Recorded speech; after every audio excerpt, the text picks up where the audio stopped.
Vous savez ce qui est drôle? Nous célébrons la réussite, nous célébrons la victoire, nous célébrons le franchissement de la ligne d'arrivée. Mais nous ne célébrons presque jamais l'instant qui précède tout cela, le moment où l'on décide d'essayer. Et c'est pourtant ce moment-là qui compte le plus.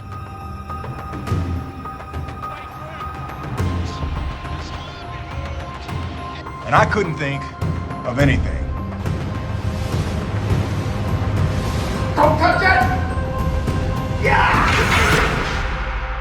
Voyez-vous, essayer est un art en soi. Il ne s'agit pas d'être doué.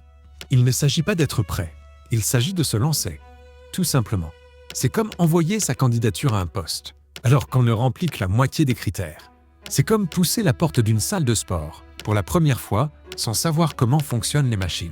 C'est comme publier cette vidéo que vous avez réalisée, alors que vos mains tremblent au moment d'appuyer sur le bouton de mise en ligne. La plupart des gens pensent qu'essayer est la partie facile. Ils croient que le plus dur est de réussir.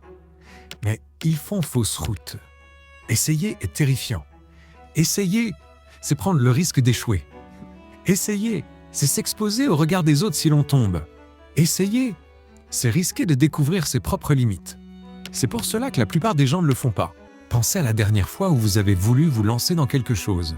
Peut-être s'agissait-il de créer une entreprise, de mener à bien un projet créatif ou simplement d'aller vers quelqu'un de nouveau pour vous présenter. Et pensez à cette petite voix dans votre tête qui disait « Et si je n'étais pas à la hauteur? Et si j'échouais? Et si les gens se moquaient de moi ?»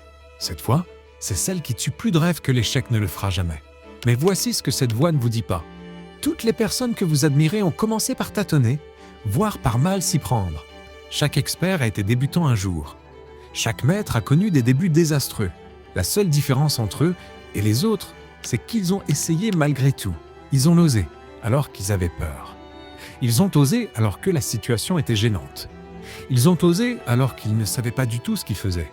Car, voici le secret important, quand on essaie, ce n'est pas tant le résultat que l'identité. Chaque fois que vous tentez quelque chose, vous vous dites « Je suis le genre de personne qui ose essayer ». Et cette identité se renforce. Elle se construit. Elle finit par définir qui vous êtes. La personne qui essaie une fois devient celle qui essaie encore et encore.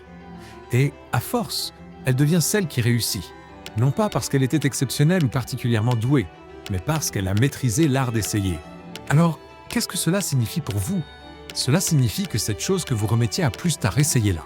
Cette conversation que vous évitiez, aisez-la. Cette idée que vous écartiez, explorez-la. Non pas parce que vous réussirez à coup sûr, mais parce que c'est en essayant que l'on devient la personne qui finit par y arriver. L'art d'essayer ne consiste pas à être dénué de peur. Il s'agit d'avoir peur et de se lancer malgré tout. Il s'agit d'accepter le désordre et les imperfections. Il s'agit de s'autoriser à débuter. Car au crépuscule de votre vie, vous ne regretterez pas les choses que vous avez tentées sans succès. Vous regretterez celles que vous n'avez jamais osé tenter. Alors, essayez. Essayez maladroitement. Essayez avec peur. Essayez quand même. Voilà tout l'art de la chose. Abonnez-vous, s'il vous plaît.